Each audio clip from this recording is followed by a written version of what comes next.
તાપી પાઠશાલામાં આપનું સ્વાગત છે. આજે આપણે જીસીઆરટી ધોરણ 8 સામાજિક વિજ્ઞાન પ્રકરણ 1 ભારતમાં યુરોપિયનો અને અંગ્રેજી શાસનની સ્થાપનાના સ્વાધ્યાયની ચર્ચા કરીશું. સ્વાધ્યાય: નીચેના પ્રશ્નોના ઉત્તર એક વાક્યમાં લખો. પ્રશ્ન 1: યુરોપના કયા કયા રાષ્ટ્રોએ ભારત આવવાનો જળમાર્ગ શોધવા કમર કસી હતી? જવાબ: યુરોપના પોર્ટુગલ, સ્પેન, હોલેન્ડ જેવા રાષ્ટ્રોએ ભારત આવવાનો જળમાર્ગ શોધવા કમર કસી.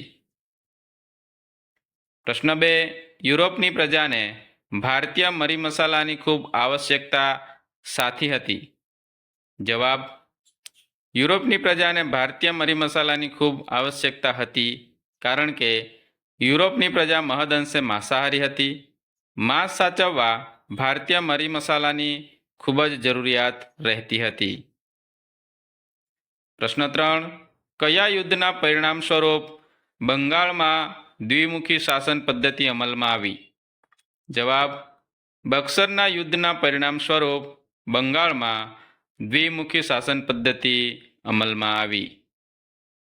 પ્રશ્ન 4: કયા ધારા અન્વયે સર્વોચ્ચ અદાલતની સ્થાપના થઈ? જવાબ: ઈસવીસન 1773ના નિયામક ધારા અન્વયે સર્વોચ્ચ અદાલતની સ્થાપના થઈ. ટૂંકનોંધ લખો. પહેલી ટૂંકનોંધ: પ્લાસીનું યુદ્ધ. પ્રસ્તાવના: પ્લાસીનું મૂળ નામ પલાસ હતું. અંગ્રેજોએ તેનું ઉચ્ચારણ પ્લાસી કર્યું. પ્લાસીનું યુદ્ધ ઈસવીસન 1757માં થયું. પ્લાસીનું યુદ્ધ થવાનું કારણ: ઈસવીસન 1740 પછી અંગ્રેજોએ પોતાની કોઠી ફોર્ટ વિલિયમને કિલ્લેબંધી કરતા બંગાળના નવાબ સિરાજ ઉદ્દૌલા સાથે તેમના સંબંધો કટુતાપૂર્ણ બન્યા. સિરાજ ઉદ્દૌલાએ 15 જૂન 1756ના રોજ ફોર્ટ વિલિયમ પર આક્રમણ કરી અંગ્રેજોને હરાવ્યા. અંગ્રેજોને આ હાર સહન ના થઈ. અંગ્રેજોએ આ હારનો બદલો લેવા માટે આ યુદ્ધ કર્યું. પ્લાસીનું યુદ્ધ કઈ રીતે લડાયું? કલકત્તામાં અંગ્રેજોની હારના સમાચાર મદ્રાસ પહોંચ્યા. અંગ્રેજોએ બહુ ઝડપથી ક્લાઇવના નેતૃત્વ નીચે એક સેનાને કલકત્તા મોકલી. અંગ્રેજોને નવાબના સૈન્યને હરાવવાનું સરળ ના લાગતા અંગ્રેજોએ કૂટનીતિનો આશરો લીધો. નવાબના વિશ્વાસુ માણેકચંદે લાંચ લઈને કલકત્તા અંગ્રેજોને સોંપી દીધું. અંગ્રેજોએ નવાબના મુખ્ય સેનાપતિ મીર જાફરને નવાબ બનાવવાનું વચન આપી તેનો ટેકો મેળવ્યો. અંગ્રેજોએ બંગાળના મોટા શાહુકારો જગત શેઠ, રાય દુર્લભ અને અમીચંદને પણ પોતાની તરફેણમાં કરી લીધા. 23 જૂન 1757ના રોજ ક્લાઇવના નેતૃત્વ હેઠળ અંગ્રેજ સેના અને નવાબની સેના વચ્ચે મુર્શિદાબાદ પાસે આવેલ પ્લાસી નામના સ્થળે યુદ્ધ થયું. નવાબની સેનાએ અંગ્રેજોનો મુકાબલો કર્યો પરંતુ મીર જાફરના વિશ્વાસઘાતને કારણે નવાબની સેના હારી ગઈ. મીર જાફરને નવાબ બનાવવામાં આવ્યો અને સિરાજ ઉદ્દૌલાને પકડી તેની હત્યા કરવામાં આવી. પરિણામ: સિરાજ ઉદ્દૌલાને પકડી તેની હત્યા કરવામાં આવી. અંગ્રેજોને નવાબે 24 પરગણા વિસ્તારની જાગીર આપી અને જકાત વગર વેપાર કરવાની છૂટ આપી. પ્લાસીના યુદ્ધ પછી સમગ્ર બંગાળ અંગ્રેજોના અધિકારમાં આવી ગયું અને અહીંથી તેઓ વેપારીમાંથી સંસ્થાનના માલિક બન્યા. એટલું જ નહીં પણ ભારતના વિજયનો માર્ગ અહીંથી જ શરૂ થયો. બીજી ટૂંકનોંધ: બક્સરનું યુદ્ધ. પ્લાસીના યુદ્ધ પછી મીર જાફરને બંગાળનો નવાબ બનાવવામાં આવ્યો. વહીવટી ક્ષેત્રે અંગ્રેજોનો હસ્તક્ષેપ વધતા મીર જાફરે અંગ્રેજોનો વિરોધ કર્યો.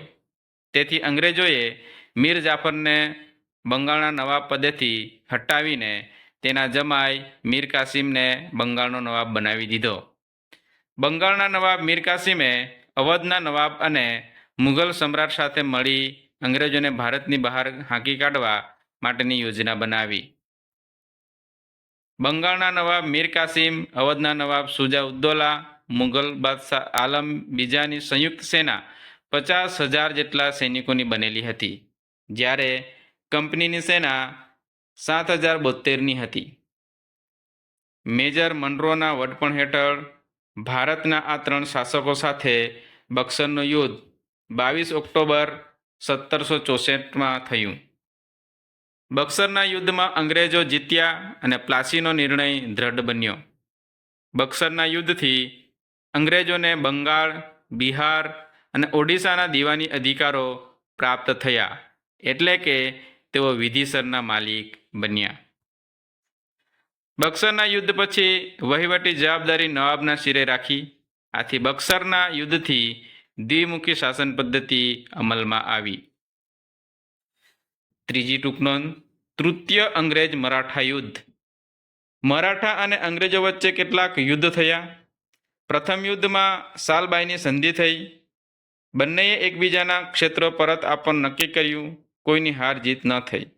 ઈસવીસન 1803 થી ઈસવીસન 1805માં દ્વિતીય અંગ્રેજ મરાઠા યુદ્ધ થયું. વેલેસ્લીએ મરાઠાઓ પર અંગ્રેજોની આણ વર્તાવી. આ યુદ્ધથી ઓડિશા અને યમુનાના ઉત્તરે આવેલા આગ્રા અને દિલ્હીના ક્ષેત્રો અંગ્રેજોના કબજામાં આવ્યા. તૃતીય અંગ્રેજ મરાઠા યુદ્ધમાં મરાઠાની તાકાત કચડી નાખવામાં આવી અને પેશવાને પુણેમાંથી હટાવી કાનપુર પાસે બિઠુરમાં પેન્શન આપી મોકલી દીધો. હવે વિંધ્યાચલથી લઈ દક્ષિણના બધા જ ભાગ પર કંપનીની સત્તા સ્થપાઈ. સંપૂર્ણ ભારત પર બ્રિટિશ સત્તાની સ્થાપના થઈ. ચોથું, મૈસૂર વિદ્રોહ. દક્ષિણ ભારતમાં વિજયનગર સામ્રાજ્યના અંત પછી મૈસૂર હૈદર અલીના નેતૃત્વમાં સૌથી શક્તિશાળી રાજ્ય બન્યું. હૈદર અલીએ યુરોપીય પદ્ધતિએ લશ્કરના સૈનિકોની તાલીમ આપી શસ્ત્રસજ્જ કર્યું. અંગ્રેજો હૈદર અલીની ઝડપી વધતી જતી સત્તા અને શક્તિ અંગે ચિંતિત બન્યા. તેથી મૈસૂર રાજ્ય સાથે 4 મૈસૂર વિદ્રોહો થયા. આ યુદ્ધ પૈકી પ્રથમ બે યુદ્ધ હૈદર અલી સાથે થયેલા અને બીજા 2 યુદ્ધો હૈદર અલીના શક્તિશાળી પુત્ર ટીપુ સુલતાન સાથે થયેલા. પ્રથમ મૈસૂર યુદ્ધ અનિર્ણિત રહેલ, કોઈ પરિણામ આવ્યું નહીં. દ્વિતીય મૈસૂર વિગ્રહ સમયે ઈસવીસન 1782માં હૈદર અલીનું મૃત્યુ થતાં યુદ્ધ ચાલુ રહ્યું. છેવટે બંને પક્ષે સંધિ થઈ. ત્રીજા મૈસૂર વિગ્રહમાં ટીપુ સુલતાન હાર્યો અને તેને ભયંકર હાનિ થઈ. ચોથા મૈસૂર વિગ્રહમાં ટીપુ સુલતાન વીરગતિ પામ્યો. અંગ્રેજોએ એક શક્તિશાળી શાસકને ખતમ કરી પોતાના સામ્રાજ્યને દ્રઢ બનાવ્યું. અંગ્રેજોએ મૈસૂર રાજ્ય અગાઉના વાડિયાર રાજવંશને સોંપ્યું અને તેના પર સહાયકારી સંધિ લાદવામાં આવી. પ્રશ્ન 2 બ. નીચેના પ્રશ્નનો ઉત્તર લખો. 1. યુરોપિયન પ્રજાને ભારત તરફનો જળમાર્ગ શોધવાની ફરજ પડી. વિધાન સમજાવો. જવાબ: ઈસવીસન 1453માં તુર્કોએ કોન્સ્ટેન્ટિનોપલ જીતી લીધું. ભારત અને યુરોપ વચ્ચેના વેપારનું તે મુખ્ય માધ્યમ હતું. યુરોપવાસીઓને ભારતના મરી મસાલાની તાતી જરૂરિયાત રહેતી હતી, જે મળતી બંધ થઈ. ભારતમાંથી સુતરાઉ કાપડ, રેશમી કાપડ, મરી મસાલા, તેજાના, ગળી, સુરોખાર, ઇમારતી લાકડા, અફીણ બહુ જ મોટા પ્રમાણમાં યુરોપમાં નિકાસ થતા. યુરોપની પ્રજા મહદઅંશે માંસાહારી હોય. માંસ સાચવવા ભારતીય મરી મસાલાની ખૂબ આવશ્યકતા હતી. વળી સુતરાઉ કાપડ પણ એટલું જ આવશ્યક હતું.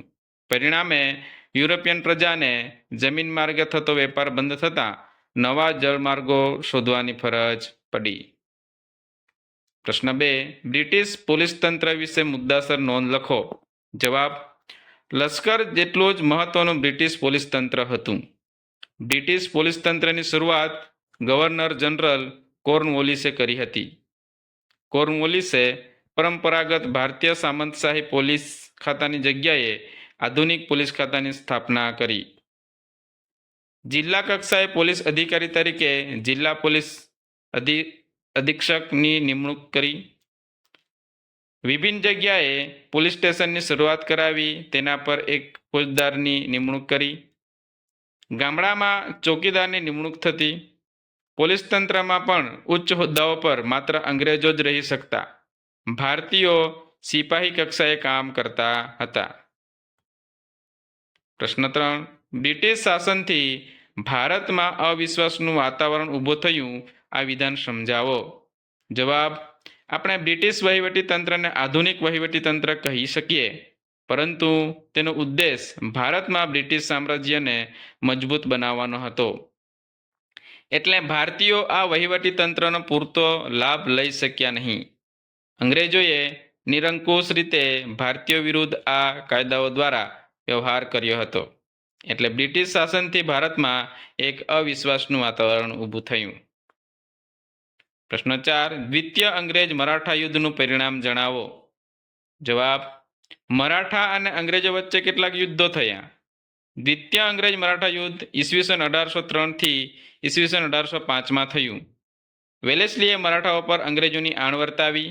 આ યુદ્ધથી ઓડિશા અને યમુનાના ઉત્તરે આવેલા આગ્રા અને દિલ્હીના ક્ષેત્રો અંગ્રેજોના કબજામાં આવ્યા. પ્રશ્ન 3. નીચે આપેલ વિકલ્પમાંથી સાચો વિકલ્પ શોધી ઉત્તર લખો. પહેલો વિકલ્પ: ભારતમાં પોર્ટુગીઝોની રાજધાની કઈ હતી? એ દમણ, બી દીવ, સી ગોવા, ડી દાદરા અને નગર હવેલી.